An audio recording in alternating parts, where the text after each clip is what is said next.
मेरा एक सवाल है सर, आज बहुत ही महत्वपूर्ण सवाल है और मैं काफ़ी दिन से वो मेरे मन में था और मैं आपसे वो पूछना चाह रहा था। सर, अक्सर मैंने देखा कि भारत से जब भी कोई नेता बाहर जाता है, विदेश जाता है, तो बड़े गर्व से कहता है, मैं बुद्ध की धरती से आया हूँ। जब इस देश में कोई बाहर से कोई नेता आता है, कोई बड़ी हस्ती आती है, तो हमारे नेता उन्हें बुद्ध की प्रतिमाएँ भेंट करते हैं।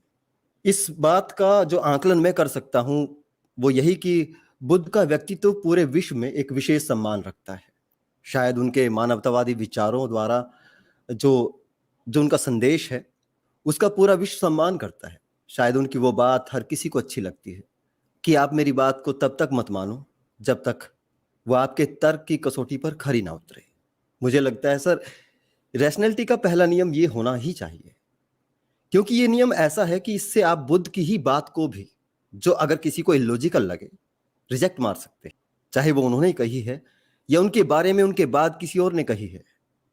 हर एक इलॉजिकल बात को इसी एक सिद्धांत से रिजेक्ट किया जा सकता है और इसी आधार पर हम कह सकते हैं कि बुद्ध एक बेहद तार्किक और रैशनल इंसान थे। लेकिन सवाल ये उठता है, फिर हमारे भारत में ही, भारत के ही ऐसे तार्किक इंसान का, ऐसे मानवतावादी विचारक का इतना विरोध क्यों? साहिर सर्जनी जी। जी, जी। बहुत-बहुत शुक्रिया प्रश्न पूछने के लिए। यहाँ पे जो आपका प्रश्न है वो बहुत ही आसान है और दूसरे शब्दों में देखें तो बहुत ज़्यादा पेचीदा भी है। हाँ। आसान इसलिए है क्योंकि जब एक बाहर के जो स्कॉलर्स हैं, जो विदेशी स्कॉलर्स हैं, वो जब भारत को देखते हैं, तो वो भारत की उस छवि को देखते हैं जो उन्हें जो दिखता है, क्योंकि वो बायस्ड नहीं है, उनके पास कोई एजेंडा नहीं है देखने का। वो वही चीज़ देखना चाहते हैं न्यूट्रल होके, तो उन्हें पता चलता है कि यार एक्सकवेशन से जब भारत की जो चीज़ें निकलती हैं, जो शिल्प कला निकलती हैं, जो तरह-तरह के केव्स बनाए गए हैं, जो फिलॉसफीज़ हैं, जो स्कॉलर्स भारत में आए थे ट्रैवलिंग करने, उन्होंने जो लिखा, तो ये सारे तमाम आंकड़े एक दृश्य जो विदेशों में जाते हैं, वो ये बताते हैं कि भारत बुद्ध की धरती रही है, उनकी कर्म भूमि रही है। और ये बात हमारे हुक्मरान भी जानते हैं। इसीलिए तो जब ये बाहर जाते हैं, तो वो कभी नहीं कहते कि मैं ब्रह्मा के देश से आया हूँ, विष्णु के देश से आया हूँ, शिव के देश से आया हूँ, रामकृष्ण के देश, दुर्गा काली, कभी नहीं कहते वो। उन्हें भी पता है कि विदेश में लोग किस नाम से भारत को जानते हैं। वो सीधे-सीधे बोलते हैं कि हम बुद्ध के देश से आए हुए हैं। और यही नहीं, जब आप देखेंगे कि हमारे यहाँ के मुख्यमंत्री हों, प्रधानमंत्री हों, वो जब कोई गिफ्ट भी देते हैं किसी विदेशी को, जैसे बाहर से कई लोग आए थे, तो आप देखेंगे कि बुद्ध की स्टैचू उनको गिफ्ट दे रहे हैं। तो एक बात तो क्लियर है कि जो भी लोग हायर पोस्ट पे हैं या फिर जो व्यापारी कर रहे हैं, उनको व्यापार का असली पता है कि क्या चीज़ों से व्यापार अच्छा चलेगा और क्या चीज़ों की छवि से हमारा व्यापार और चमकेगा। बस आम जनमानस को नहीं पता है, इसीलिए मैंने कहा कि ये बहुत आसान है, जो टॉप लेवल के लोग हैं और जो आम जनता है, उनके लिए बहुत पेचीदा है, क्योंकि उनको कुछ दूसरा चीज़ बताया जाता है। उनके लिए काल्पनिक चीज़ें परोस दी जाती हैं, अब वो काल्पनिक चीज़ों में फँसे हुए हैं। अब बुद्ध के नाम जब हम इतिहास में खोजते हैं तो उनका एक नाम मिलता है पुरुषोत्तम। जबकि भारतीयों से आप पूछेंगे कि पुरुषोत्तम किसका नाम है, तो वो बताएँगे कि पुरुषोत्तम तो राम का नाम है। अब देखिए कितना डिफ़रेंस, देखिए कितना। विदेशी जितने भी हैं या बाहर के लोग हैं, वो भारत को बुद्ध के धरती के नाम से जानते हैं। हुँ, उनका नाम है पुरुषोत्तम, लेकिन भारत के लोग जो हैं वो क्या जान रहे हैं कि पुरुषोत्तम मतलब राम। इसी तरह से और भी तमाम नाम हैं, हुँ, सैकड़ों नाम हैं, सैकड़ों शिल्प कलाएँ हैं जो आप देखेंगे कि वो सारी चीज़ें बुद्ध से, जैसे साँप, नाग जो होती है, नाग हुँ, कला, बुद्ध के ऊपर आपने डिफरेंट तरह के साँप देखे होंगे, नाग देखे होंगे, लेकिन जब भारतीयों से आप पूछेंगे कि नाग पर कोई बंदा लेटा हुआ है, तो वो बताएँगे कि अच्छा ये तो विष्णु जी हैं। या फिर कृष्ण जी हैं जो फन पे, नाग के फन पे खेल रहे हैं, इस तरह की चीज़ें बताई जाएँगी। तो ये बड़ा डिफरेंट पर्सपेक्टिव है कि एक्चुअलिटी क्या है और भारत की पब्लिक को क्या बताया गया है या वो क्या जानती हैं। तो इसीलिए ये सवाल जो है ना बहुत आसान है उन लोगों के लिए जो गहरा रिसर्च किए हुए हैं और आम जनता के लिए बहुत पेचीदा है, जो चूँकि भारत में तो लिटरेसी रेट भी आप देखें तो 71% है। अब 71% उन लोगों की लिटरेसी रेट है जो अपना नाम लिख पाते हैं, हस्ताक्षर कर पाते हैं। रिसर्च का तो आप छोड़ ही दीजिए, गहरा रिसर्च तो छोड़ ही दीजिए। तो इसी कारण से बुद्ध को लेकर बहुत सारी भ्रांतियाँ फैली हुई हैं भारत में। आप इसको समझ सकते हैं कि एक्चुअल मैसेज पब्लिक में ना जाना। अच्छा, हुँ, अब यहाँ पे एक और बात है, उसको थोड़ा-सा हमें और अच्छे से समझने की ज़रूरत है। जी। हिस्टोरिकल पॉइंट ऑफ व्यू को समझना।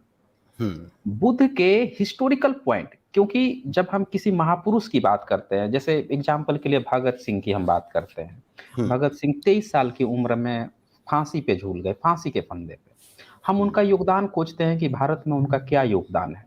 तो हम पाते हैं कि एक व्यक्ति जो है, एक क्रांतिकारी हैं, उस हुँ, क्रांतिकारी को अंग्रेज़ों मार देते हैं लाठीचार्ज में, फिर उनकी हुँ, मौत हो जाती है और उसका हुँ, बदला लेने के लिए तरह-तरह के क्रांतिकारी फिर से उबाल आ जाता है। उस हुँ, क्रांति को फिर अंग्रेज़ों को ये मैसेज देने के लिए कि तुमने हमारे लीडर को मारा है, हम तुम्हें डरा देंगे, वो एक बम फेंकते हैं असेंबली में और हुँ, उस धमाके में किसी को मारते नहीं हैं, बस एक मैसेज देना होता है कि तुम लोग हमारे नेताओं को मारोगे तो हम भी तुमको मार सकते हैं। एक मैसेज देना होता है। देन उन्हें पकड़ा जाता है, पकड़े भी जाते हैं, वो भागते भी नहीं हैं और खुशी-खुशी वो फांसी पे चढ़ जाते हैं। तो हुँ, आज हमारे जो युवा हैं, उनके अंदर ये भावना है कि हाँ, हमें भगत सिंह की तरह होना चाहिए, क्रांतिकारी होना चाहिए, जज़्बा होना चाहिए। ये भगत सिंह का योगदान है। हुँ, जब हम पूछते हैं कि सामाजिक क्षेत्र में भगत सिंह का क्या योगदान है, तो फिर हमें उनके सामाजिक चीज़ें हैं, वो पढ़नी पड़ती है। फिर कुछ लेटर आता है, मैं नास्तिक क्यों बना? हुँ, जो जेल के दौरान वो लिखते हैं। तो इससे पता चलता है कि अच्छा, वो रेशनल थे, शायद हुँ, रेशनल होने के कारण उनके अंदर इस तरह की विचारधाराएँ आईं। तो युवा को प्रोत्साहित करती हैं। लेकिन भारत की जो समस्याएँ हैं, वो सिर्फ़ नास्तिकता और या फिर किसी दूसरे से बदला ले लेने तक सीमित नहीं है। हुँ, सवाल ये है, हमारे पास अभी बहुत ऐसी चीज़ें हैं जिसको और ज़्यादा एक्सप्लोर करने की ज़रूरत है। अगर भगत सिंह 23 साल की उम्र, जो क्या होती है 23 साल की उम्र? बच्चे तक की उम्र होती है बस। एक हुँ, तरुण, एक युवा तक की उम्र होती है। वो भी शायद बहुत ज़िंदगी गुज़ार देते हैं, बहुत लंबी ज़िंदगी गुज़ारते हैं, तब उन्हें पता चलता है कि भारत की मूल समस्याएँ क्या हैं और वो मूल समस्याओं को सॉल्व करने के लिए अब वो हुँ, सोचते हैं। तो मूल समस्याएँ जो भारत की हैं, वो हुँ, आप उसको कैरेक्टराइज़ कर सकते हैं। यहाँ पे एक हुँ, ऐसी भी पीपल है, जो हुँ, बाय डिफ़ॉल्ट उसने दावा कर रखा है कि हम उच्च हैं, ऊँचा है। मतलब हम जन्म ले लिए हैं तो हम ऊँचा है, बाय डिफ़ॉल्ट ऊँचा है और हुँ, ऊँचा है तो हमको अब आपको ब्राह्मण कहना पड़ेगा। उन्होंने एक हुँ, टर्म भी दिया है कि हम हुँ, ऊँचा हैं तो अब आप मुझे मानव नहीं कह सकते। आपको ना हुँ, हमें ब्राह्मण कहना पड़ेगा। मेरा बच्चा जो जन्म लेगा उसको भी आपको ब्राह्मण कहना पड़ेगा। फिर हुँ, उन्होंने कुछ किताबें लिख रखी हैं। उस हुँ, किताबों में उन्होंने बताया है कि अब तुम लोग लड़ाई वगैरह करते हो तो तुम क्षत्रिय हो। तो तुम हुँ, क्षत्रिय हो और जो मैं लिख रहा हूँ तो अब पैर छूने पड़ेंगे। उन्होंने हुँ, कैरेक्टराइज़ कर रखा है। अच्छा, हुँ, वो बता रखा है कि भई तुमसे भी कोई छोटा है, जो हुँ, वैश्य है और उससे भी कोई छोटा है, शूद्र है, वो मंदिर का घंटा है, हम तीनों मिलकर उसको बजा सकते हैं, जब चाहे जैसे। तो ये उसने थोपा है, इस तरह का एक कल्चर है। अब हमारे यहाँ जो महापुरुष हुए हैं, उन महापुरुषों को इसको सॉल्व करना ये प्रॉब्लम है, क्योंकि मानव तो ऐसा नहीं होता है। हुँ, कोई भी मानव समुदाय, एक कबीला भी होता है, कबीले का एक प्रधान होता है, तो वो हुँ, अपनी प्रजा को इक्वली देखता है। लेकिन भारत में क्या है, यहाँ इक्वली देखने की व्यवस्था ही नहीं है। यहाँ पे हुँ, एक प्रॉब्लम खड़ी कर दी गई है कि पूरा का पूरा एक कम्युनिटी सर्वे सर्वा है, बाकी उससे हुँ, नीचे हैं, उससे एक नीचे है और उससे एक ऐसा वर्ग है जिसको सारे लोग जो है मिल के उससे गुलामी करवा सकते हैं और उससे हुँ, भी एक नीचे वर्ग बना रखा है इन्होंने, जिसको ये अछूत कहते हैं और फिर हुँ, आदिवासी भी बना रखा है। हुँ, तो ये एक्चुअल प्रॉब्लम है कि इक्वालिटी लाया जाए, इस लेयर को खत्म किया जाए। ये हुँ, एक्चुअल प्रॉब्लम है। इसमें किसका योगदान है? हुँ, तो जब हम इतिहास को खोजते हैं कि वो कौन-कौन से महापुरुष थे, हुँ, जिन्होंने इस तरह के ढाँचों को ध्वस्त करने का काम किया। हुँ, इन ढाँचों को जो इक्वालिटी जो नहीं दे रहे थे, लोगों में जो भेदभाव रखे थे, जो समस्या की मूल जड़ थी, जिसके हुँ, कारण हम भारत गुलाम भी हुआ। इसका पूरा फ़ायदा उठाया विदेशियों ने। हुँ, हमारी यूनिटी नहीं रही। आपने 4 पार्ट में बाँट दिया, लड़ने के लिए क्षत्रिय जो मुश्किल से 3-4-5% है, क्या मुकाबला कर पाएँगे दूसरे का? हुँ, तो हमारी जो सिस्टम है वो इतना पट गया था कि हम नहीं मुकाबला कर पाए और जो प्रॉब्लम थी उसको सॉल्व करने के लिए जितने लोग भी आए, उसको हमेशा दबाया गया। उसको हमेशा इग्नोर किया गया, क्योंकि ये जो एक ख़ास वर्ग है जो अपने को उच्च कहता है, वो चाहता नहीं है कि ये प्रॉब्लम सॉल्व हो। क्योंकि ये प्रॉब्लम सॉल्व होते ही उसकी जो बाय डिफ़ॉल्ट उच्च होने की जो उसने बना रखा है कि ये हमारी वो है, राइट्स है, कि बाय हुँ, डिफ़ॉल्ट हम उच्च हैं, वो खत्म हो जाएगा। तो इसीलिए आप देखें कि ऐसे भी महापुरुष हुए हैं जब उनके समय में ये पूरा सिस्टम नहीं था। हम्म। जैसे बुद्ध हुए हैं, उनके समय में ऐसा कोई सिस्टम नहीं था। लेकिन हम्म। जैसे-जैसे वो कल्चर आगे बढ़ते गया, अब बीच में जब इनकी चीज़ें उत्पन्न होती है, तो बुद्ध के हो या जैन के हो, उन लोगों ने भी इस पर संघर्ष किया कि नहीं हम्म। भैया ये खराब सिस्टम है, ये चीज़ नहीं होनी चाहिए। धर्म के प्रति विरोध करते हैं। 7th 8th सेंचुरी का बंदा है, वो विरोध कर रहा है। कुछ इस तरह की चीज़ें भारत में आने लगी थी तब। तब उनकी किताबों में विरोध झलकता है, प्रमाण वर्तिका में। फिर आप देखें कि मुस्लिम शासन काल में तमाम पुराणों की रचनाएँ होती हैं। वो हम्म। पूरी तरह से आप देखें कि अब वो बुद्ध का विरोध करना शुरू करती हैं। हम्म। फिर 9th सेंचुरी के बाद से बुद्ध का विरोध शुरू हो जाता है। क्योंकि उस समय देखें कि जो एक ऐसा सिस्टम चला आ रहा था जब भारत जो विश्व गुरु हुआ करता था और अब भारत को गुलाम बनवाना है। जब भारत को गुलाम बनाना है तो आपको एक ऐसा सिस्टम पे लाना पड़ेगा जब आप पुराने सिस्टम को तोड़ सके, इक्वालिटी को तोड़े। जैसे ही इक्वालिटी हमारी टूटती है, हम वर्ण व्यवस्था में बँटते हैं, हमारे अंदर हम्म। जातीयता आती है, हम तुरंत हम्म। गुलाम हो जाते हैं, फूट पड़ती है। अब हम्म। क्या है कि एक आदत भी पड़ गई है बुद्ध को गाली देना। हम्म। तो ये आदत यहीं से 9th-10th सेंचुरी से एक साथ देखिए इस चीज़ को गौर कीजिए, टाइम जी। सिचुएशन एक साथ शुरू हो रही है। हम्म। हमारा एक सिस्टम इक्वालिटी का सिस्टम है, इक्वालिटी को वर्ण व्यवस्था में तोड़ दिया जाता है 4 भागों में, कहा जाता है ना एक रस्सी होती है। हम्म। रस्सी जब एक साथ जुड़ी हुई है उसको कोई तोड़ नहीं सकता है। लेकिन जब हम्म। उसको उसको 4 भाग में आप तोड़ दीजिए और 3000 जातियों में बाँट दीजिए, अलग-अलग बिखर जाए, आसानी से आप उसको तोड़ सकते हैं। तो ऐसा करके हमारे सिस्टम को तोड़ दिया गया। अब बात आती है कि लोग ये बात करते हैं कि नहीं पिछला वाला सिस्टम ठीक था, तो हम्म। अब गालियाँ पड़नी शुरू हो जाती है। हम्म। तो ये पूरा एक चक्कर है बुद्ध के विरोध होने का। जी, जी सर। तो मैं कुछ आपको स्लाइड भी दिखाना चाहता हूँ, ताकि मैं इनकी किताबों को बता सकूँ कि किस तरह से इन लोगों ने बुद्ध का विरोध किया है। तो मैं ये शेयर कर देता हूँ। ये लीगल डिस्क्लेमर है जिसका मैं हमारा उद्देश्य होता है कि साइंटिफिक टेम्परामेंट को हम एनकरेज करना चाहते हैं। अच्छा ये सबसे पहले मैं दिखाता हूँ कि भारत में जो बुद्ध का विरोध करते हैं, वो विरोध कैसे शुरू हुआ था। जी। जब भारत में जितने भी ये ग्रंथ हैं, धार्मिक ग्रंथ हैं, जो रामायण है, महाभारत है, पुराण हो गए, वेद उपनिषद हो गए, हुँ। गीता हो गई, तो इन किताबों में आप एक चीज़ ख़ास तौर से गौर करेंगे कि ये किताबों जिस लिपि में लिखी गई है, वो पिछले 1000 साल के अंदर की लिपि है। उससे पहले ये हुँ। नहीं लिखी गई थी। इनके और भी चीज़ें जो हैं, वो उससे पहले पाई भी नहीं जाती थी। लेकिन ये देखा गया है कि जब इन किताबों को अंग्रेज़ों ने खोजना शुरू किया कि भैया हुँ। आपके धार्मिक ग्रंथ कौन है? आप कहते हो रामायण है, लाइए भाई। हुँ। अच्छा महाभारत है, लाइए भी दीजिए हमें। जब उनसे हुँ। पांडुलिपियाँ माँगी गई और उनके ही देख-रेख में उनसे ही हिंदी में ट्रांसलेट कराया गया और उनके सामने ही इंग्लिश में ट्रांसलेट किया गया। उनसे पूछा भी गया कि देखो हुँ। सही हुआ किया है कि नहीं मैंने? वो बोलते थे हुँ। कि हाँ, बिल्कुल आपने सही किया है। पूरा एक हुँ। टीम पैनल बना लिया जाता था कि हुँ। भई हुँ। आप स्वीकृति दोगे तभी, क्योंकि आप लोग इसके रक्षक हो, तो आप जब हुँ। तक नहीं कहोगे हम नहीं छापेंगे। वो कहते थे हुँ। हाँ, सही है बिल्कुल। तो उसको हुँ। छापा गया, तब दुनिया के हुँ। सामने आ गया। हुँ। हुँ। ठीक है ना? तब दुनिया के जी। सामने आया। तो दुनिया के सामने क्या आया कि रामायण के अयोध्या कांड के 109 सर्ग के 34 श्लोक में क्या लिखा है?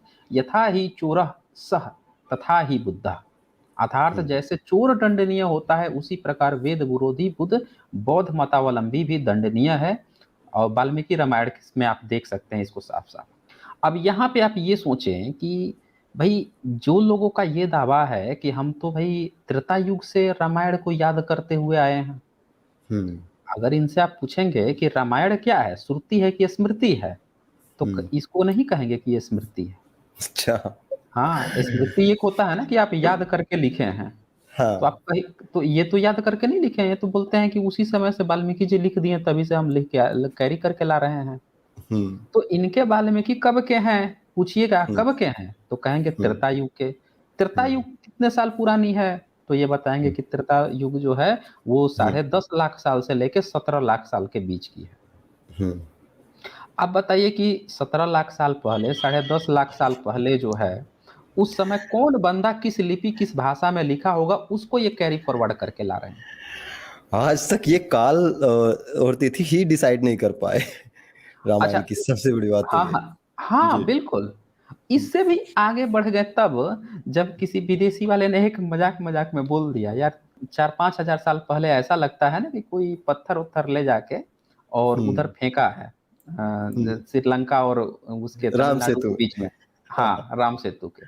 अब उसने मौज लेने के प्रयास किया, इन लोगों ने उसको सीरियसली ले लिया। हाँ। अच्छा, इनके एक आर्य समाजी तो भाप गया था, लेकिन ये लोग रुक ही नहीं रहे थे उस वीडियो हाँ, को। हाँ। जी जी सर, मैंने उस पर रिसर्च की और मैंने एक बेचारे को बड़ा उदास देखा। आर्य समाजी था, थोड़ा दिमाग रखता था, अकल थी हुँ, थोड़ी। वो हुँ, हुँ, उनके उनके इस चीज को भाप गया, लेकिन ये जो सनातनी है ये लोग रुक ही नहीं रहे। उसी पे दावे किए जा रहे हैं, उसी पे वीडियो इनके नेता पोस्ट किए जा रहे हैं ट्विटर पे कि हुँ, ये मिल हुँ, गया, हुँ, राम सेतु का सबूत मिल गया। तो ये लोग जी। ऐसे हैं सर। जी। हाँ, तो अब देखें इसमें अब क्या हुआ, घोल क्या हुआ कि जैसे ही वो डेटा आया ना 5000 साल हम्म, वाला, तो इन लोगों को अब लगा कि यार कुछ अब ना हमें ऐसा कुछ करना चाहिए, कुछ ऐसी सोशल इंजीनियरिंग करनी चाहिए, जैसे हम लोग ये दिखा सके कि राम भी 5000 साल पहले के ही थे हम्म, या 7000 साल पहले के ही थे। हम्म, तो अब ये क्या करते हैं ये लोग कि एक प्लेनेटेरियम सॉफ्टवेयर है अमेरिकन, उसमें क्या हम्म, करते हैं कि ये लोग बताते हैं कि भाई वाल्मीकि के जो बाल कांड है, हम्म, उसका 16वां से लेकर 18वां जो सर्ग है बाल कांड का, उसमें उनके जन्म का तिथि दिया हुआ है। तो जन्म की तिथि क्या हुआ है, तो पता लगा कि वो तो उसमें इस्तेमाल किया गया है, कनिष्क ने जो बौद्ध संवत इस्तेमाल किया था, जिसको शक संवत बाद में कहा जाने लगा, वो हम्म, संवत इस्तेमाल किया गया था उसमें।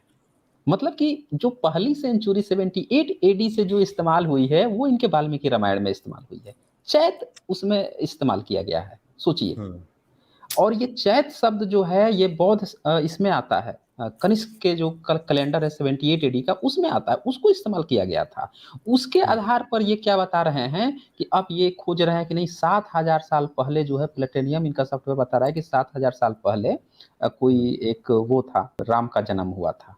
और हम्म, जबकि उसकी फैक्ट चेकिंग की गई तो पता चला कि प्लेटेरियम सॉफ्टवेयर जो बता रहा था, वो उस पोजीशन को जो ग्रह नक्षत्र दिए थे उसे मैच नहीं खाती थी।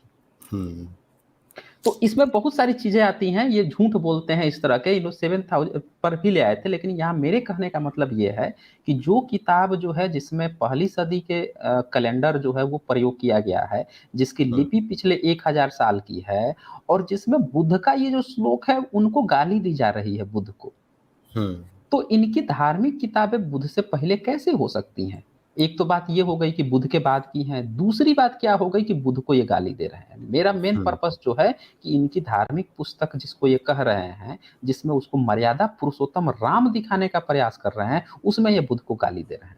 हम्म, और ये पूरी ऑथेंटिसिटी से इनकी किताब में लिखी हुई है। हम्म, आज तक किसी ने केस नहीं किया, किसी भी ब्राह्मण ने ले जाकर इसको कोर्ट में नहीं घसीटा कि भैया रामायण में बुद्ध कैसे आ गए अगर ये पुराना है तो। वो उसी बिल्कुल। तरह से बिक रही है, उसी तरह से चल रही है। हम हम्म, जब यहाँ पे कहेंगे तो 5 बंदे यहाँ पे आ जाएँगे पूछने, "अरे नहीं-नहीं किसी ने ना मिलावट कर दिया।" अरे कौन मिलावट कर, जाके केस करो ना तुम सुप्रीम कोर्ट में। छपवा के बेच ये क्यों रहे हो? ये लोग बोलते हैं कि जो वाल्मीकि वाल्मीकि रामायण है उसका जो लास्ट वाला पार्ट है वो मिलावटी है। उत्तरकांड पूरा का पूरा मिलावटी है। लेकिन आज तक अभी मैंने पूरा नया एडिशन खरीदा है इनका, बिल्कुल लेटेस्ट है, उसमें भी वो एज इट इज ही छपा हुआ है, उसको छापे जा रहे हैं। मिलावटी है, दलित विरोधी है, वो हमारा नहीं है, वो कुछ ब्राह्मणों ने उसमें मिलावट कर दी, वो अलग से ऐड कर दिया। अबे भैया छाप क्यों रहे हो यार तुम लोग? मेरा एक इस सवाल का जवाब आज तक नहीं दे पाए। अच्छा छापे ये जाएंगे लेकिन कहेंगे कि अच्छा, मिलावटी है, लेकिन छापे जाएंगे। जी। और खास बात ये है कि बाकी के जो रामायण आए हैं ना, उनमें भी शंभू का वध कराया गया है। तुलसी रामायण में भी शंभू का वध है। 17वीं सेंचुरी में तुलसी, अगर ये मिलावट अंग्रेजों ने की तो तुलसीदास जब अपनी रामचरितमानस लिख रहा था तो वो क्यों उसका मर्डर करवा रहा है, शंभू की हत्या हम्म, करवा रहा है? सही बात। तो ये जो है ना, ये पूरी तरह से इनने जो बातें लिखी हैं, सारी चीजें एज इट इज हैं। बस इन्होंने बुद्ध का विरोध करना था और इन्होंने किया है, यही सच्चाई है। अब देखिए मैं इनको दिखाता हूं कि इनका पूरा धर्म कैसे जो है बुद्ध के विरोध पे टिका है। ब्राह्मण धर्म कुछ भी नहीं है, ये सिर्फ बुद्ध के विरोध करने वाला एक सिस्टम है। और बुद्ध की जितनी जो चीजें थी, जो इक्वालिटी थी, समानता थी, उसको तोड़ देना, और भारतीयों को जो यूनिटी थी जो बुद्ध के समय में थी, जिसके कारण भारत कभी गुलाम नहीं हुआ था, हुँ, आप देखिए कि सम्राट अशोक के समय कितना भारत मजबूत हो गया था। बुद्ध के हुँ, बाद भारत कितना मजबूत हुआ है देख लीजिए। भारत गुलाम हुआ कब? जब 9th सेंचुरी में ब्राह्मणवाद आया, तभी भारत गुलाम हुआ। उससे पहले गुलाम नहीं हुआ जब तक बौद्ध थे। और उसको तोड़ने के लिए इन लोगों ने, भारत को गुलाम बनवाने के लिए बुद्ध को गाली दिया, बुद्ध की सभ्यताएँ खत्म करवाई और तब जाके ये गुलाम हुआ। तो ये पहला आपने देखा वाल्मीकि रामायण, अब दूसरा दिखाता हूँ मैं आपको, शंकराचार्य का। ये शंकराचार्य जिसको मैंने बोला कि 9th सेंचुरी में जो है ब्रह्म सूत्र और बुद्धिस्टों को गाली देना शुरू करता है। हुँ, ये क्या कहता है? बुद्ध को अनाप-शनाप बोलने वाला बोलता है और दुनिया का हुँ, दुश्मन कहता है। ब्रह्म सूत्र आप जो है मंडल 2 उसका सूक्त 2 32 उसका जो श्लोक है उस पर साफ-साफ आप देख सकते हैं। सीधे-सीधे ये गाली दे रहा है। लिखता है कि बुद्ध ने अपने को अनाप-शनाप बकने वाला प्रकट किया है और हुँ, अज्ञान से यह प्रजा विमोहित हो जाए, शब्दों से अपना प्रजाद्वेषी रूप सिद्ध किया है। अतः कल्याण चाहने वालों को बुद्ध के मत का आदर नहीं करना चाहिए। अब बताइए जो हिंदुइज्म की जो 3 शाखाएँ हैं, शैव, वैष्णव, शाक्त, उसमें से जो हुँ, सबसे पुरानी हिंदुइज्म को स्थापित करने वाला जो बंदा था, वो था शंकराचार्य। वह हिंदुइज्म की स्थापना नहीं कर रहा था, बेसिकली शैव मार्ग की। हमने तो बाद में इधर पिछले 100 150 साल से हिंदुइज्म हिंदुइज्म कहना शुरू किया है। लेकिन हुँ, यहाँ पे जो है शंकराचार्य जो पहली बार जिसको हम आज हिंदू कहते हैं, हुँ, वो उसका फाउंडर बुद्ध को गाली दे के अपना स्थापित कर रहा है। हुँ, अब आप ये बताएँ मुझे कि अगर कोई धर्म मज़हब होगा जिसमें क्लैरिटी होगी, जो जो पूरी तरह से फिलॉसफिकल रूप से खरा उतरेगा, वो किसी को गाली देगा? बुद्ध को किसी को गाली देने की ज़रूरत पड़ी थी? बुद्ध सही, ने कभी किसी दुनिया में किसी को गाली दिया? उन्होंने ईश्वर तक को गाली नहीं दिया, आत्मा को गाली नहीं दिया। उनकी आज जो है तस्वीर, फ़ोटो, स्टैचू लगा के जो दुनिया भर के विदेश के सेलिब्रिटी जो हैं फ़ोटो खिंचवाते फिर रहे हैं। हुँ, अपने-अपने घरों में जो लगा के उनका स्टैचू बैठे रहते हैं। हॉलीवुड की फ़िल्मों में उनका स्टैचू दिखा के ये दिखाया जाता है कि देखो हम लोग भारत से भी प्रेम करते हैं। क्यों हो रहा हुँ, है? यहाँ पे देखें भारत में जो ब्राह्मण हैं, इनकी धर्म ग्रंथों में बुद्ध को गाली दे रहे हैं। पूरी दुनिया हुँ, रिस्पेक्ट दे रही है और ये गाली दे रहे हैं। और ओह! देखें इनका तमाशा देखें पूरा। ये तो हो गया शंकराचार्य का। हुँ, तंत्र वार्तिक एक किताब है कुमारिल भट्ट का। जी, तो ये क्या कहता है कि ये लिखता है कि बुद्धोपदेश जो है, जो बुद्ध का उपदेश है, वो हुँ, कुत्ते की खाल में पड़े दूध के समान गंदा व उपेक्षणीय है। समझ रहे हैं? अब ये बताएँ कि कुमारिल भट्ट जो है, वो क्या कह रहा है अपने तंत्रवर्तिका में भी हुँ, बुद्धोपदेश को कुत्ते की खाल में। अब बताइए हुँ, कुत्ते की अतड़ी तो वेद में ये खाते थे। इनके वेद में कुत्ते की अतड़ी खाना लिखा हुआ है। एक नहीं 3-3 किताब खोल के मैं दिखाया हूँ। तो यहाँ हुँ, पे देखिए कह रहा है कि कुत्ते के खाल में पड़े दूध के समान गंदा और उपेक्षणीय है।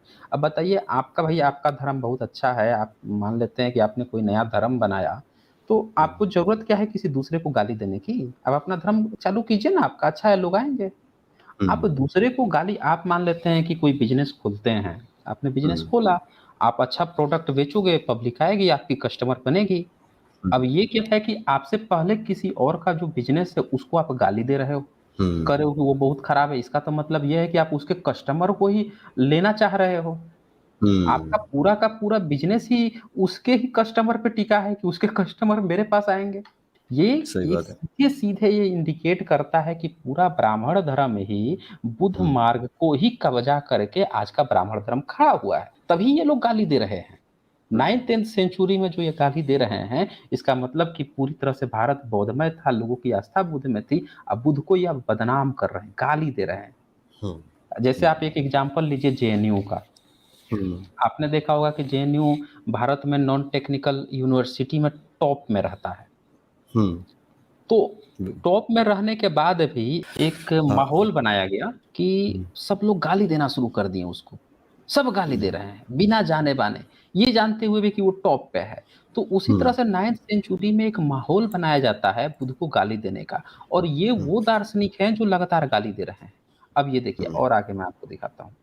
मध्वाचार्य, ये जो शंकराचार्य है, इसका अपना लिखा कुछ मिला नहीं है। सारा का सारा जो है मध्वाचार्य जो है 13वीं से लेकर 14वीं 15वीं सदी ये सब कंपाइल इन लोगों ने किया। उसकी भी मूल प्रति अवेलेबल नहीं है, लेकिन लोग मानते हैं कि इन्हीं लोगों ने लिखा है। हुँ, तो मध्वाचार्य जो है, ये हुँ, अपने जैमिनीय न्यायमाला विस्तार में क्या लिख रहा है, बुद्ध द्वारा दिया अहिंसा का उपदेश धर्म है या नहीं? धर्म तो श्रुति से जाना जाता है, वह धर्म नहीं है।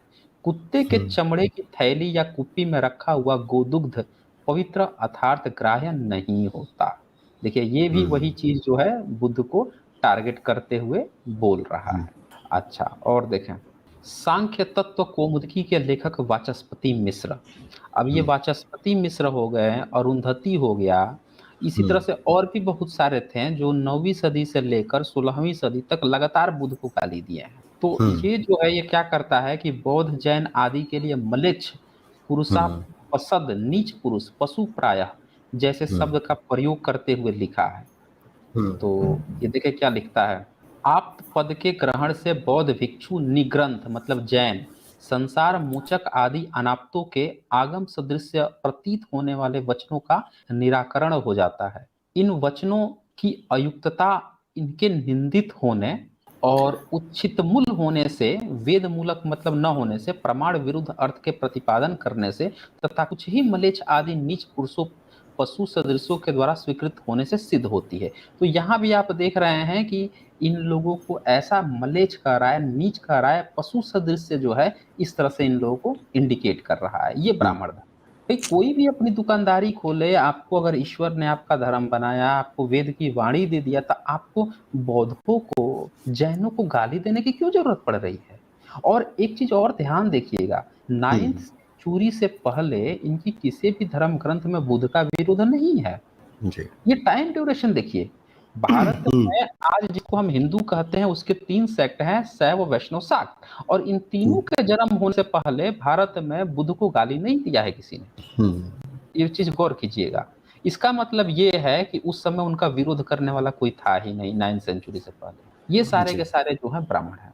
और देखें, न्याय मंजरी चौखंबा संस्करण, इसमें जो है बौद्धों के बारे में लिखा है, पापमय आचार का उपदेश देते हैं, वेद के विरोधी हैं, मोह से प्रेरित हैं और नरकगामी हैं। लीजिए भाई साहब, बुद्ध को नरकगामी है, ये है वो है, सब चीज कह के इसने डाल दिया। जिसने स्वर्ग नर्क का खंडन किया उसको स्वर्ग नर्क में भेजने के लायक बता दिया। इसी तरह से भविष्य पुराण जो है, इसमें देखें दयानंद सरस्वती इसका अनुवाद किए हैं अपने सत्यार्थ प्रकाश में। और अनुवाद क्या लिखते हैं जरा सुनिए उन्हीं के शब्दों में। चाहे कितना ही दुख प्राप्त हो और प्राण कंठगत अर्थात मृत्यु का समय भी क्यों ना आया हो, तो भी यावनी अर्थात मलेच्छ भाषा मुख से नहीं बोलनी चाहिए। मलेच्छ भाषा आप समझ रहे हैं ना? जी जी। मलेच्छ भाषा मतलब जो संस्कृत के अलावे, हाँ संस्कृत के अलावे जो दूसरों की भाषा है वो नहीं बोलनी चाहिए। अच्छा, वो सब भाषाएं मलेच्छ हैं, मतलब जो संस्कृत नहीं, वो उसके अलावा सब मलेच्छ भाषाएं हैं। हाँ, तो इनके धार्मिक ग्रंथ में संस्कृत के अलावा दूसरी भाषा इन्होंने माना ही कब है? आज तक इन्होंने कोई चीज दूसरी भाषा में लिखा है? नहीं लिखा। तो इनके लिए बाकी सारी इन्होंने लिखा है यहाँ पे यावनी। तो यावनी कौन है? यावनी सबको बोलते थे, जो विदेश से आया सबको बोलते थे। तो पाली प्राकृत में इन्होंने कभी कुछ लिखा नहीं था, नहीं लिखा तो वो भी इनके लिए मलेच्छ ही है। आज भले ही ये अपने धर्म ग्रंथों की बात नहीं मान रहे हैं, विदेश में जाके इंग्लिश पढ़ रहे हैं, सारे बच्चों को इंग्लिश मीडियम पढ़ा रहे हैं, फ्रेंच पढ़वा रहे हैं, स्पेनिश पढ़वा रहे हैं विदेश में। अपने ही धर्म ग्रंथों की ये लोग बात नहीं मानते और बाकी दुनिया को पढ़ाने चलते हैं कि हमारे धर्म ग्रंथ को मानो, हमारे धर्म ग्रंथ को मानो।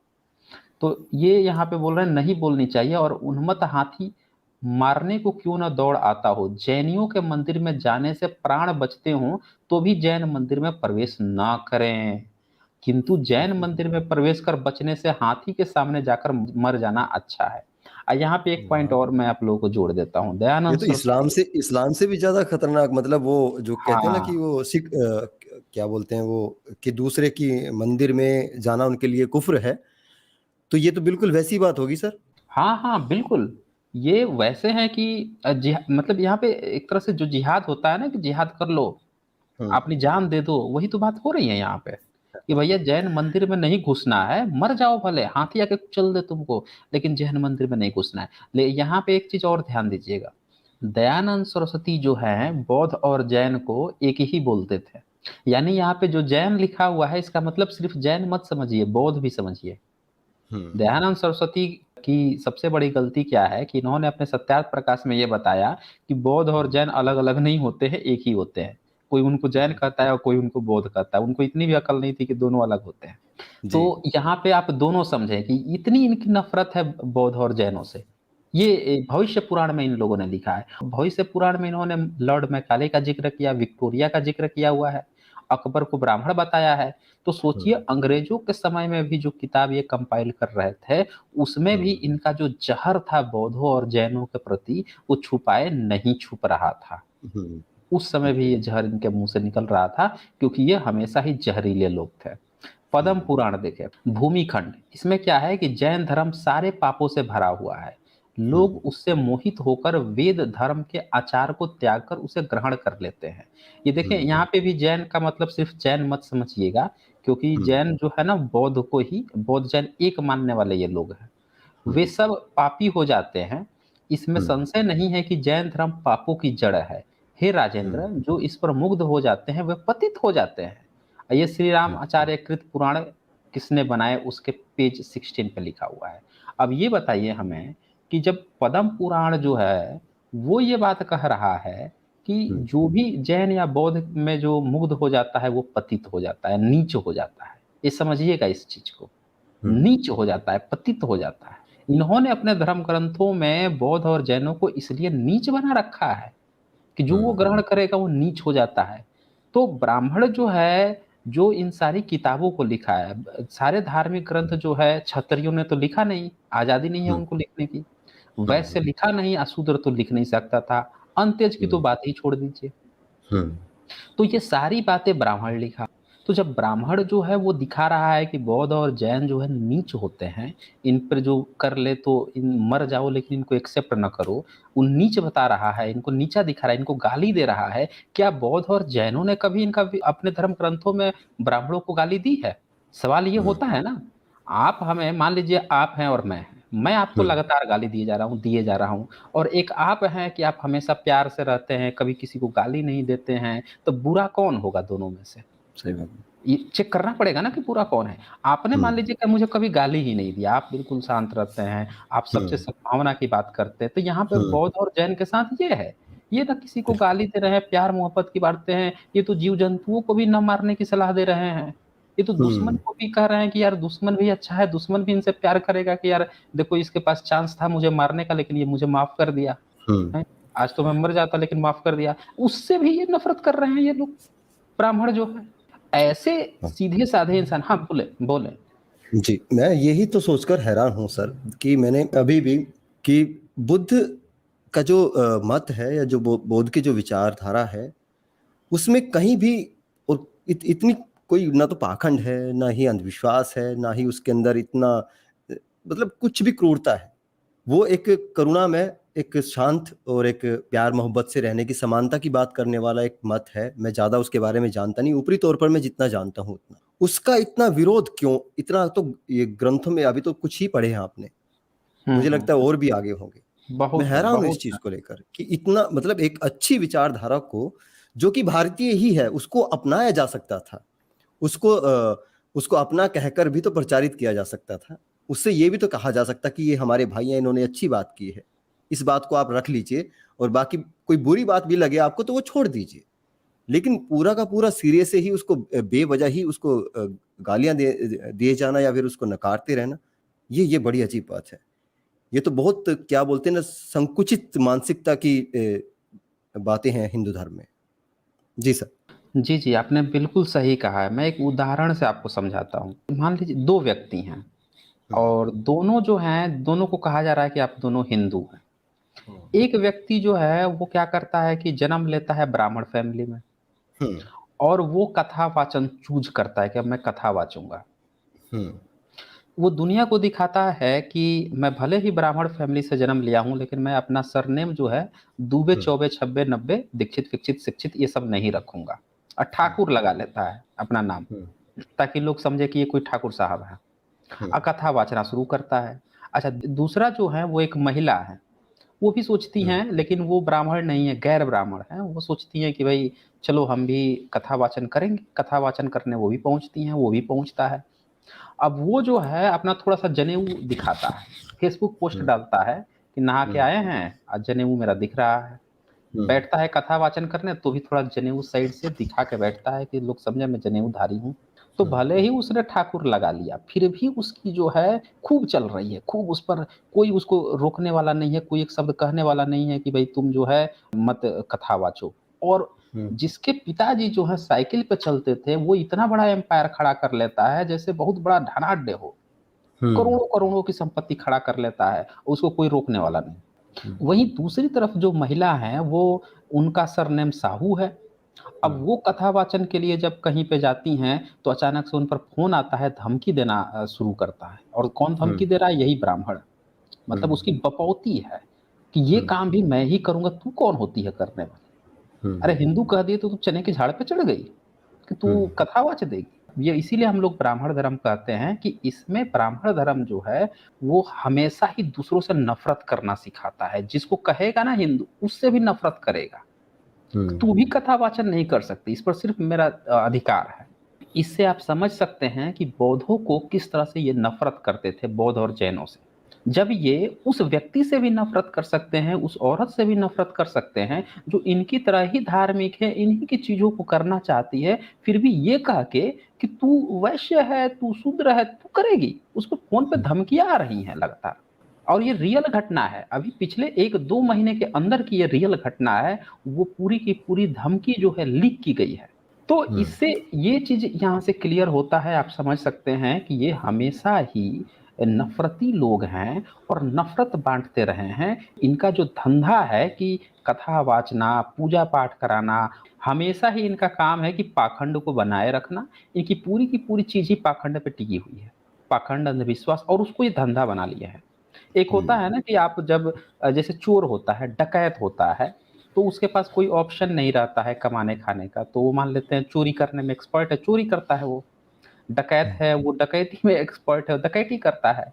जानता है हुँ, क्राइम है, फिर भी हुँ, करता है। उसके पास कोई ऑप्शन नहीं है। लेकिन जब पूरी दुनिया के सामने तो वो विलेन है ना, हुँ, पूरी दुनिया के सामने विलेन है, तो ब्राह्मण धर्म यही है, वो पूरी की तरह विलेन है। अंधविश्वास और पाखंड परोसता है, लेकिन उसको उसने धंधा बना लिया है और इसीलिए पूरे पब्लिक को ये दिखाने की कोशिश कर रहा है कि ये खराब भी नहीं है। हुँ, ये चीज़ हमें समझनी पड़ेगी। जी, अब आगे मैं कुछ आपको और श्लोक दिखा देता हूँ यहाँ पे। बाबूलाल कुमार जी, क्या ब्राह्मण ही चोर है और वही क्या लिखा है सर पढ़ें आप? दंडनीय है। दंडनीय है, ओके। क्या हुँ, ब्राह्मण ही चोर है और वही दंडनीय है? नहीं, ऐसा नहीं कह सकते हम कि ब्राह्मण ही चोर है और ब्राह्मण ही दंडनीय है। ये विचारधारा की बात है, ये विचार की बात है। नहीं ये बुध वि वाले पे बोले हैं, जो हमने श्लोक दिखाया ओके, था ना ओके, बुध वाला कि बुध ओके, चोर और ओके, दंडनीय है। तो ओके, वो बुध को बोल रहा है। आप वहाँ पे ओके, ओके। ब्राह्मण को रिप्लेस करना चाहते हैं। ये चाहते हैं कि अच्छा, अच्छा, ब्राह्मण को वहाँ अच्छा। रिप्लेस कर दिया अरे जाए। नहीं, नहीं, उन्होंने जो किया है वो हम नहीं करेंगे ना। वो हम नहीं कर सकते वो। उन्होंने जो किया बुरे के साथ बुरा थोड़ी ना बिल्कुल बना जाता है यार। तो सर मैं एक यहाँ पे एक लाइन जोड़ना चाहूँगा कि जो ये आप मुझे ग्रंथों में दिखा रहे हैं, इस परंपरा को तो आज भी लोग निभा रहे हैं। इसी परंपरा को मैंने देखा, इसी परंपरा में मैंने कुछ चैनल देखे हैं जो टोटल बुद्ध के विरोध में ही तैयार हुए हैं और बुद्ध का विरोध ही कर रहे हैं। आलोचना करना इस देश के अंदर सभी सभी का अधिकार है। हम ऐसे देश में रहते हैं जहाँ पे सभी की आलोचना की जा सकती है। खैर, इस पर मैं आगे बात करूँगा। अभी ये फ्लो जो चल रहा है, फ्लो नहीं टूटना चाहिए। जी, जी। आपने जो प्रश्न उठाया उसको भी हल्का-फुल्का लेते हैं, आगे डिटेल्स में चर्चा करेंगे। जी, जी। उसमें आपने जो प्रश्न उठाया ना कि आज भी बुद्ध का विरोध करने के लिए कई चैनल खड़े हैं। जी, तो जी। देखें जब बुद्ध पूरी तरह से भारत बुद्धमय था, तब भी बुद्ध का हुँ, इन्होंने विरोध किया। हुँ, फिर बुद्ध कम होते गए, फिर भी इन्होंने बुद्ध का विरोध किया।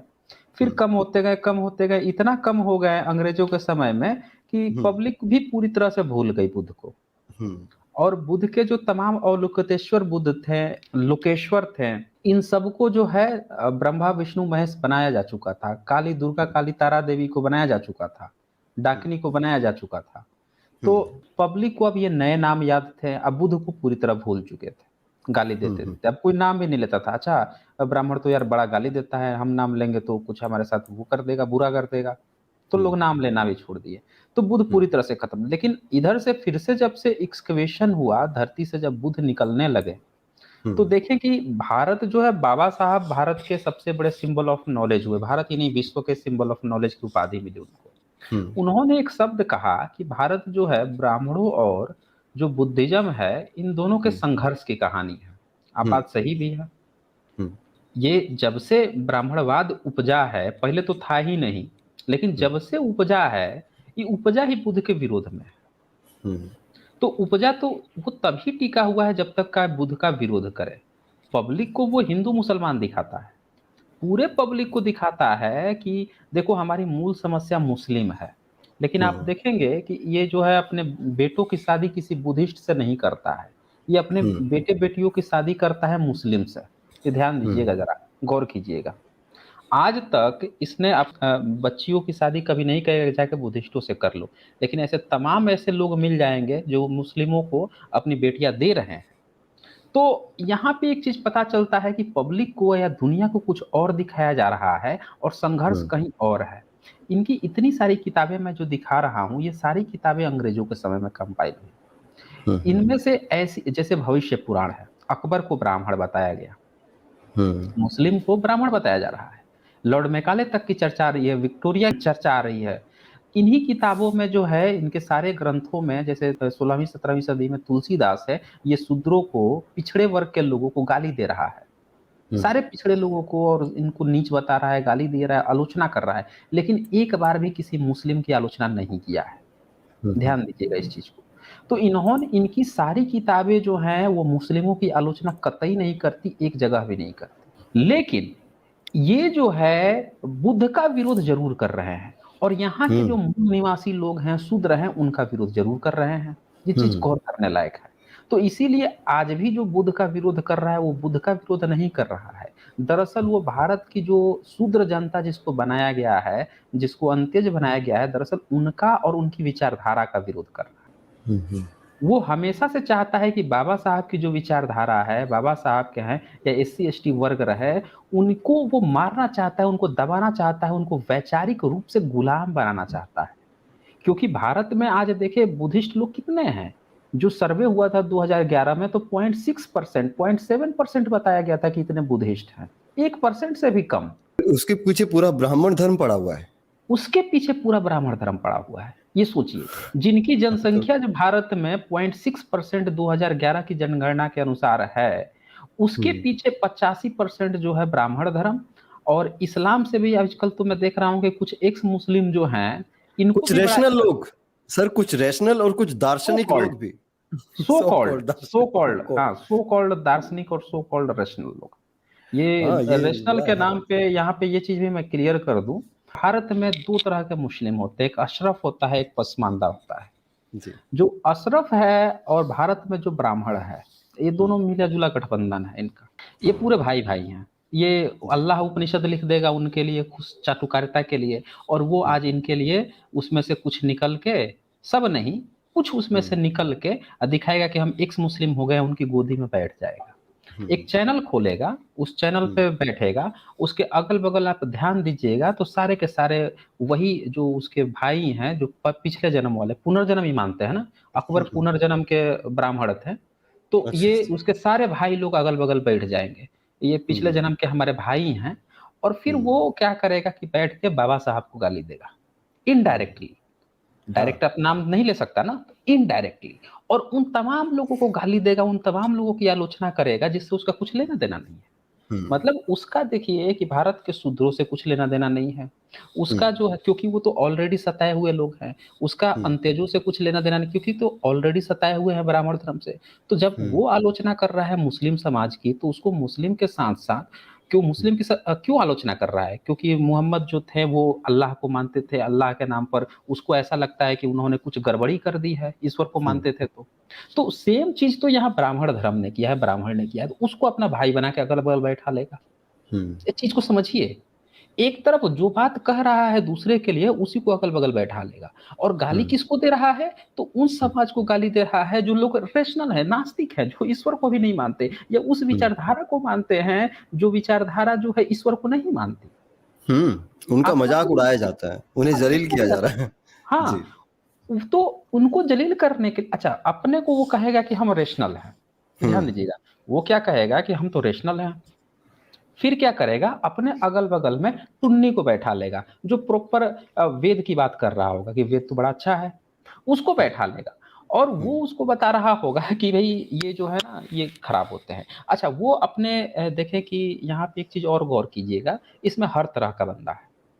इसमें जो है सो कॉल्ड जो एक्स मुस्लिम का नाम प्यारा है वो भी शामिल होगा। सभी नहीं, कुछ हैं। हुँ, इसी तरह हुँ, से एक ब्राह्मण होगा, वो अपने को कहेगा कि हम भी रेशनल बन गए हैं। हुँ, लेकिन जैसे ही उसकी रेशनैलिटी सारी की सारी रेशनैलिटी जो है उसके आँख से, नाक, कान से, हर जगह से बाहर निकल आएगी, जैसे ही आप इतिहास की बात कीजिएगा। इतिहास के हुँ, पन्ने खोलिएगा कि भई तुम्हारे सारे धर्म ग्रंथ तो बुद्ध का विरोध करते थे।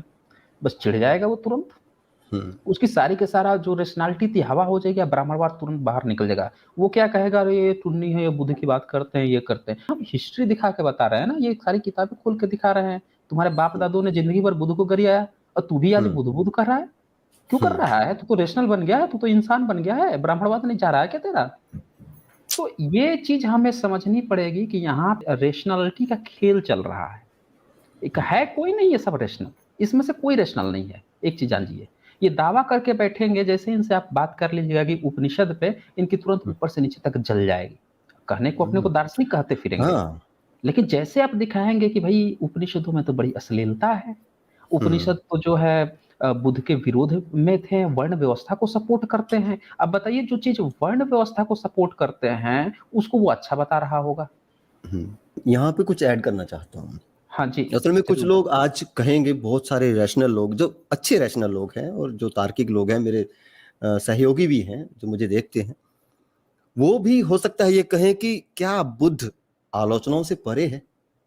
मेरा जवाब है बिल्कुल भी नहीं भाई, कोई भी आलोचनाओं से परे नहीं है, कोई भी क्रिटिसिज़्म से अलग नहीं है।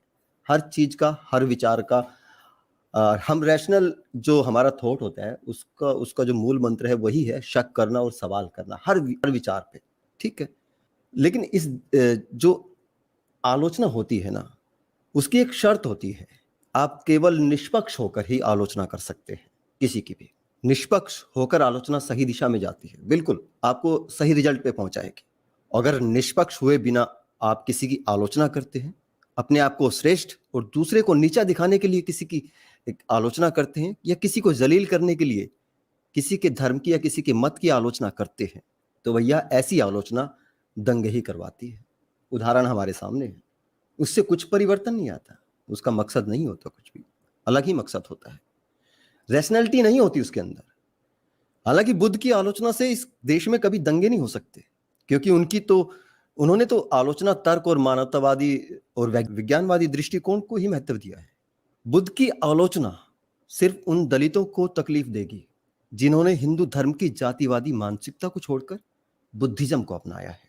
मेरी बात याद रखना आप लोग ये। मैं ये बात क्यों कह रहा हूँ? उन्होंने बुद्ध के कुछ समानतावादी विचारों को जाना और अपने नाम के पीछे बोध लगा लिया। अधिकतर मोस्टली जितने भी दलित हैं, उन्होंने पढ़ा भी नहीं है। उन्हें सिर्फ बाबा साहब ने बौद्ध धर्म अपनाया था, उन्होंने उनको फॉलो करते हुए बाबा साहब के कुछ विचारों को जानकर और कुछ थोड़े से विचारों को बुद्ध के जानकर उन्होंने अपने आप के नाम के सामने बोध लगा लिया।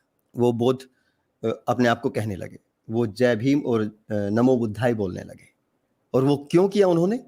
दूसरों की नज़रों में ना सही, लेकिन कम से कम अपनी नज़रों में, खुद की नज़रों में थोड़ी-सी इज़्ज़त पाने के लिए।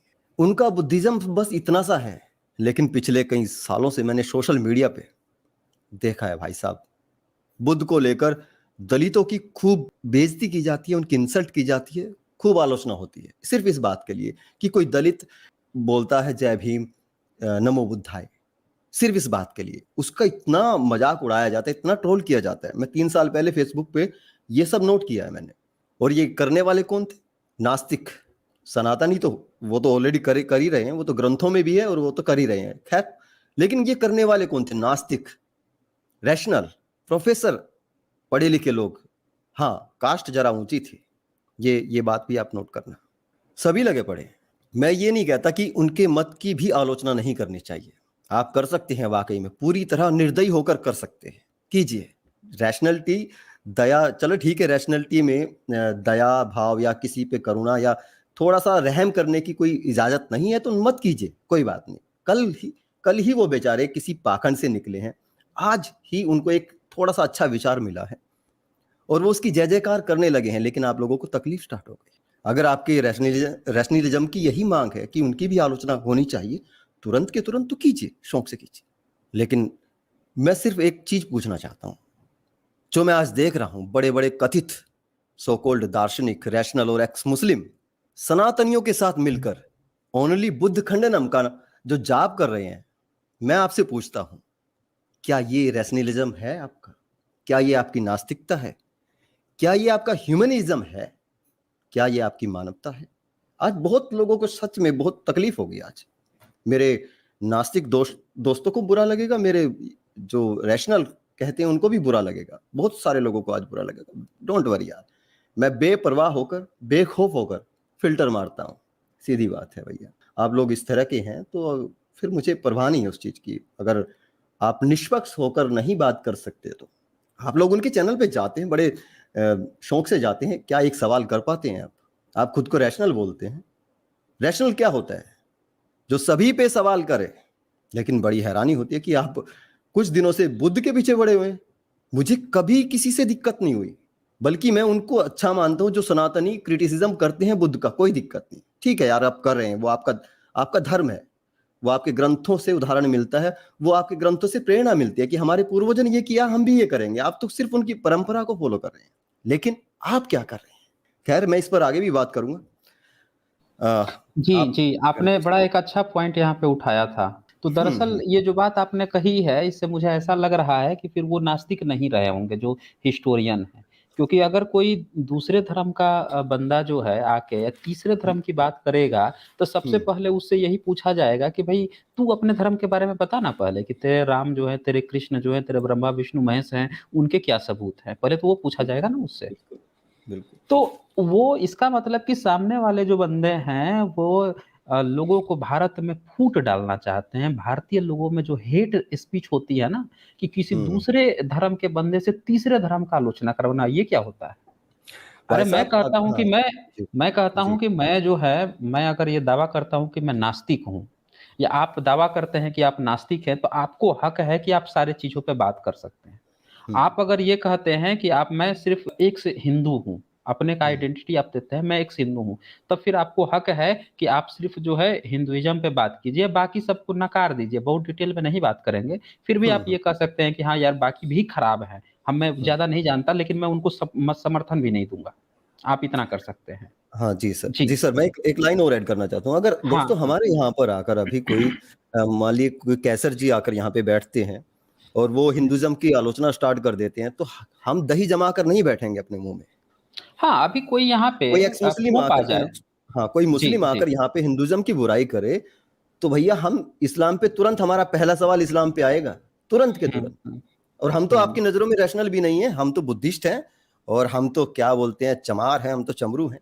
यही तो बोलते हो हुँ, आप लोग सब बैठकर हुँ, वहाँ पे। हुँ, और आपके समर्थक हमारे चैनल पे आके हमें तो आप हुँ। रैशनल भी नहीं मानते, हमें तो नास्तिक, पाखंडी नास्तिक बोलते हैं।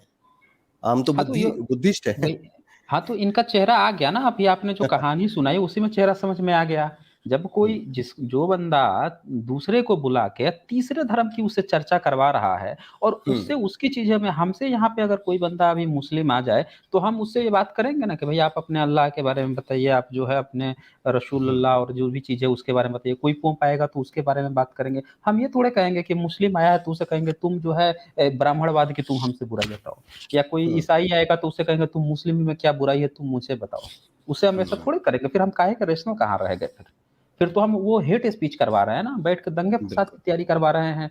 वो तुम दूसरे धर्म के बारे में बोलो, तुम दूसरे धर्म के बोलो। अब वो सबसे बड़ा गधा होता है जो अपना धर्म का मतलब जिस धर्म को फ़ॉलो कर रहा है, हुँ, उसको छोड़ के पूरी दुनिया को गाली देता है।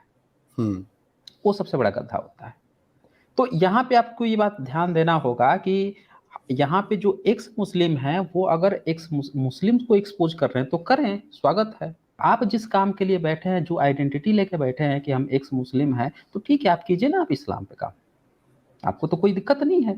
आप यहाँ हुँ, पे जो एससी, एसटी वर्ग है, जो ओबीसी वर्ग है, जो पहले से ही दबा हुआ है, उसको आके आप फिर से नीचा दिखाने का काम करेंगे, तो फिर ये गलत चीज़ है। ये चीज़ हुँ, समझना पड़ेगा इनको।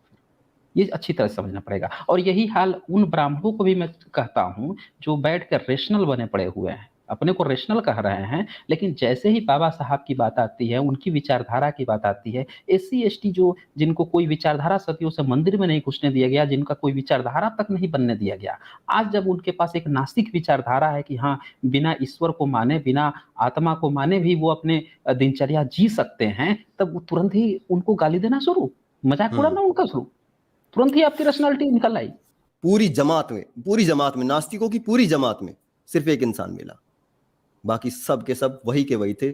उनका पूरा का पूरा जो टारगेट था वो सिर्फ SC ST OBC, दलित वर्ग, अंबेडकर और बुद्धिस्ट, बस हाँ, इसी के उनका पीछे टारगेट उनका बुद्ध भी घोर नहीं है। नहीं, उनका टारगेट बुद्ध नहीं है, उनका जी। टारगेट जो है ओबीसी, एससी, एसटी की जो विचारधारा है, जिनको हम्म, सदियों से ना मंदिर में घुसने दिया गया, ना कोई विचारधारा बनने दिया गया। अब हम्म, उनकी कोई एक नास्तिक विचारधारा बन रही है या वो अपना हम्म, सम्मान खोज रहे हैं, तो उनको हम्म, टारगेट किया जा रहा है कि तू उस सम्मान के लायक नहीं है। तुझे फिर हम्म, से उसी तरह से नीच बन के रहना है, बिना किसी सोच के रहना है, बिना किसी विचारधारा के रहना है। इनकी अगर दम होता इनमें जरा ना, तो ये सबसे पहले उन विचारधाराओं को टारगेट करते जिनके कारण भारत में हिंदू मुसलमान हो रहा है, जिनके कारण दंगे फसाद हो रहे हैं। बुद्ध की विचारधारा से पूरी दुनिया में आज तक कहीं दंगा नहीं हुआ है। मैं इस बात ठोक के कहता हूं कि आकर कोई यहाँ पे बता दे कि बुद्ध की विचारधारा से कहीं पे दंगा हुआ हो। ये एक अब बाद एग्जाम्पल में देते चीजें हैं। चेंज होती हैं, सारी की सारी बाद में तो सब चीजें ये चेंज होती हैं। नहीं, जी। ये एग्जाम्पल देते हैं, ये हम्म। एग्जाम्पल देते हैं कि देखो वर्मा में, हाँ, म्यांमार हाँ, में हाँ, जो हाँ। है वो जी, वहां जी। पे विराथू ने कर दिया, लेकिन वहां पे ध्यान देने वाली बात है कि बुद्ध के कारण वहां पे वो नहीं हुआ था, जो भी दंगा फसाद हुआ था वहां पे। जो रोहिंग्या जो मुस्लिम थे वहां के, पता नहीं कौन से मुस्लिम है, रोहिंग्या है कौन से हैं, जो भी मुस्लिम है, उनसे और जो सेना थी उनके बीच जो टकराहट हुई थी, वो दूसरा मामला था, धर्म को लेकर मामला नहीं था कि आपने जाकर किसी बुद्धिस्ट की प्रतिमा तोड़ दी और बुद्धिस्ट नाराज हो गए तो जाके आपको मार दिए। वो सोशल मुद्दा था। सोशली आप समझ रहे हैं ना कि आप किसी को दबा रहे हैं, सता रहे हैं, वो चीज हम्म, थी। ये नहीं था कि आपने किसी के जाकर किसी के धर्म ग्रंथ को जला दिया या किसी के आपने जाकर आस्था को हर्ट कर दिया तो वो गुस्सा के मारे। वहां पे आप कहते हैं कि धर्म के कारण लड़ाई हुई। आप जैसे इस्लाम है वहां पे आप मोहम्मद को जब आप उनके बारे में कुछ कह देते हैं तो पाकिस्तान में आप पर आपको ले जाती है ना, पुलिस ले जाती है, उनको बैठा के इस निंदा कानून में फंसा देती है। आपने मोहम्मद हम्म, का वो कर दे, उसको आप कहते हैं कि इस्लाम यहाँ पे कट्टर है क्योंकि आप धर्म पे नहीं बोल सकते। हम्म, लेकिन वहां का दंगा इस कारण से नहीं हुआ था, इस निंदा या इस तरह की चीजों से, या बुद्ध की किसी ने आलोचना कर दी उस कारण नहीं हुआ था, वो सोशली हम्म, हुआ था। दूसरा ये एग्जाम्पल देते हैं वहां का श्रीलंका का, कि हम्म, श्रीलंका में सैनिक जो है उन्होंने बहुत मारा, स्त्रियों का रेप कर दिया, ये कर दिया। तो भाई साहब हम्म, वहां पे जब सैनिकों ने मारा, जो किया वो आतंकवादी और सैनिकों के बीच का मुद्दा था, वहां भी बुद्ध बीच में नहीं थे कि बुद्ध की आस्था किसी ने हर्ट कर दी तो उनके अनुयायी गुस्सा हो गए और जाके दंगा फसाद कर दी।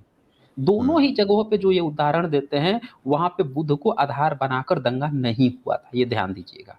बुद्ध की विचारधारा जो है वो अब लोगों में एग्रेसिव इसलिए बनी है कि कितना लोग बर्दाश्त करेंगे, अरे हम्म, कितना बर्दाश्त करेंगे। अब वो देख रहे हैं कि यार बाकी के पूरी दुनिया जो है हमको आज तक सताए जा रही है, उनके न जाने कितने देश आपने खराब कर दिए, अफगानिस्तान आपने कब्जा किया, आपने पूरा पाकिस्तान कब्जा किया, आपने बांग्लादेश कब्जा कर लिया, पूरे बुद्ध की धरतियां रही हैं।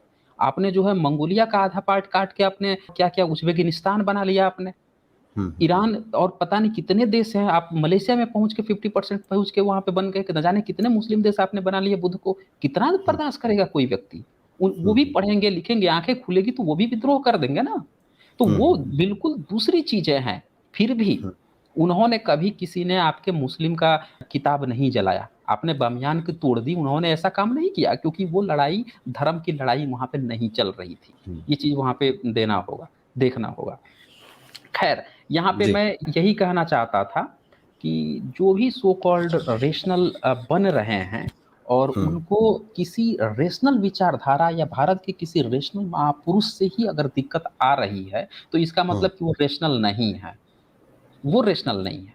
हाँ, मैं सिर्फ सिर्फ जी, सिर्फ खासकर एक एक एक आप स्ट्रीम करते हैं या एक आप वीडियो करते हैं और पूरा का पूरा एक वीडियो पूरा का पूरा आप खाली अपने सामने वाले को भी छोड़ देते हैं, अपने दाएं बाएं वाले को भी छोड़ देते हैं, अपने पीछे जो खड़ा है आपका, जो बहुत दूर खड़ा है आपसे, हम्म जो हम्म बहुत दूर खड़ा है आपसे, जिसने कभी आपकी तरफ कंकर तक नहीं फेंकी, हम्म। उसको पकड़ लेते हैं। हाँ, और तो उससे इससे पता बाकी चलता है अपने कि आजू बाजू से सवाल नहीं करते, फिर आपकी रैशनैलिटी पे सवाल खड़ा होता है भैया। एक सीधी सी बात है, देखें ह्यूमन विद साइंस, मान लीजिए आपके पास 100 समस्याएं हैं हम्म और उस 100 समस्याएं में से 85 ऐसी समस्या है जो पूरा एक बंडल में है, पूरा एक बंडल में है। वो समस्या ही पूरा हावी है, उस समस्या से ही आप परेशान हैं। हम्म और आप क्या कर रहे हैं, उस समस्या को सॉल्व करने की बजाय दूसरी एक समस्या है कि जो 14-15% है।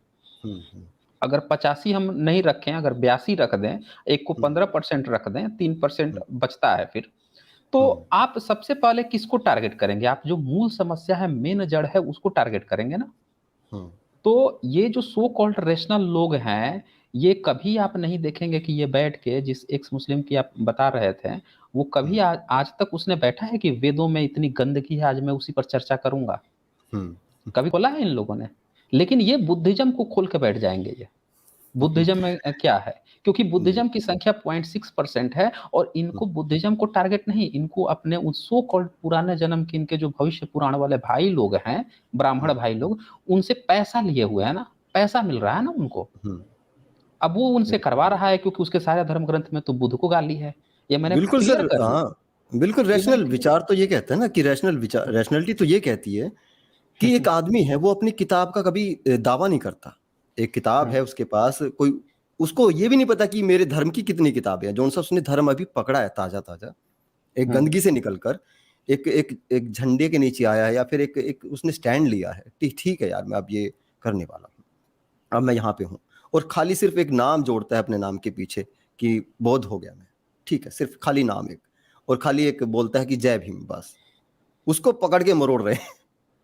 उसने कभी अच्छा, अपनी किताब का दावा कुछ नहीं किया। उसने अच्छा किताब एक, देखी तक नहीं अपनी। जी। हाँ, ये नहीं, जो बाबा साहब की विचारधारा है, हम्म उन्होंने एक बात कही थी कि मैं हिंदू धर्म में जन्म लिया हूँ लेकिन मरूंगा नहीं। हम्म तो उन्होंने, जब उनके पास जब मुस्लिम आए, ईसाई आए, सिख आए, सब लोग आए थे कि आप ये बन जाइए, ये बन जाइए, लेकिन उन्होंने बुद्ध मार्ग चुना। और उसका हम्म कारण भी उन्होंने क्या बताया था, 22 प्रतिज्ञाएं ली थी। हम्म उस 22 प्रतिज्ञाओं में उन्होंने साफ साफ कहा है, मैं राम कृष्ण गणपति गणेश ये सब कुछ नहीं मानूंगा, कोई भी हम्म कर्मकांड नहीं करूंगा। उस हम्म पूरे 22 प्रतिज्ञा को जब आप पढ़ते हैं, देखते हैं, तो आप पाएंगे कि यार, इन्होंने तो सिर्फ जीने की एक, उन लोगों को जीने की एक कला दे दी जिन लोगों के पास कोई भी एक विचारधारा नहीं थी, कोई उनके पास सम्मान जीवन, एक दिनचर्या नहीं थी। उनको हम्म उन्होंने एक टारगेट दे दिया कि आप इस तरह से, अगर आपको मन करता है, क्योंकि वो जानते थे ना कि अगर मैं हम्म ये नहीं दूंगा तो ये सारे बंदे जाके ही ब्राह्मणवादी चंगुल में फंस जाएंगे, अब बैठ के यज्ञ हवन करवाने लगेंगे, हम्म ये सारे के सारे कर्मकांड करने लगेंगे। तो उससे बेहतर है कि इनको नास्तिक एक विचारा दी जाए, जो कि आराम से, ये इतना तो कम से कम इनको पता हो कि हम ईश्वर को नहीं मानेंगे, किसी भी हम्म ईश्वर को नहीं मानेंगे, कर्म कांड नहीं करेंगे, श्राद्ध नहीं करेंगे। तो हम्म ये एक विचारधारा दी। इनको क्या दिक्कत है, इनको इसी बात की दिक्कत है कि एससी एसटी जो है वो कैसे जी कैसे रहा है। इनको तो गले में झाड़ू और वो कमर कमर में झाड़ू और गले में हांडी बन के रहना चाहिए। ये हम्म कैसे विचारधारा की बात कर रहे हैं? तो ये दरअसल बुद्ध का मजाक नहीं उड़ा रहे हैं या बुद्धिज्म का मजाक नहीं उड़ा रहे हैं। ये हम्म दरअसल एससी एसटी को टारगेट कर रहे हैं। ये बात हम्म समझिएगा। क्योंकि भारत में जब 0.6% बौद्ध हैं तो उनको टारगेट करने का तो कोई मतलब नहीं है। और ये लोग, बुद्धिस्ट लोग तो ऐसे होते हैं कि कभी रोड पर नहीं गए दंगा फसाद करने। आप जब मुस्लिम को गाली देते हो तो क्या कहते हो कि बड़ा कट्टर है, आईएसआईएस है, इतने सारे आतंकवादी संगठन है, बम फोड़ता है। एक आप ऐसे भारत में किसी बुद्धिस्ट का नाम बता दीजिए जो जाके बम फोड़ा हो। एक किसी बुद्धिस्ट का नाम बता दीजिए जिसने जाकर रोड पर दंगा फसाद किया हो भारत में। जिसने कभी लिंचिंग की हो।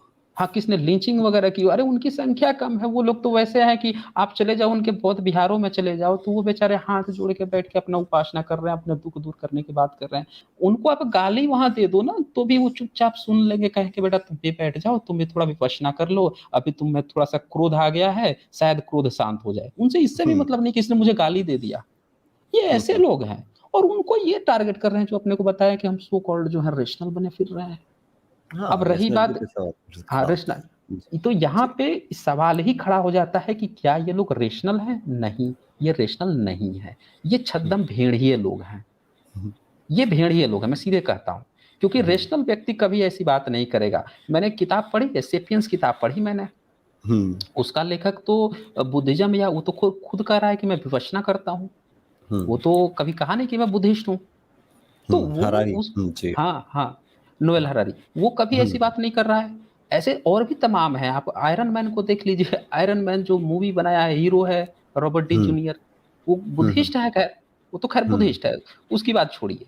तो हुँ, कहने का मतलब ये है कि तमाम दुनिया के ऐसे लोग हैं, साइंटिस्ट तक भी हैं जो इसको मानते हैं, लेकिन वो कभी तो ऐसा नहीं कर रहे हैं कि कोई डोगमा करने की ज़रूरत है। यहाँ पे बाबा साहब भी कभी कोई नहीं कह गए हैं कि अगर तुम बुद्ध को मानना तो कोई डोगमा करना।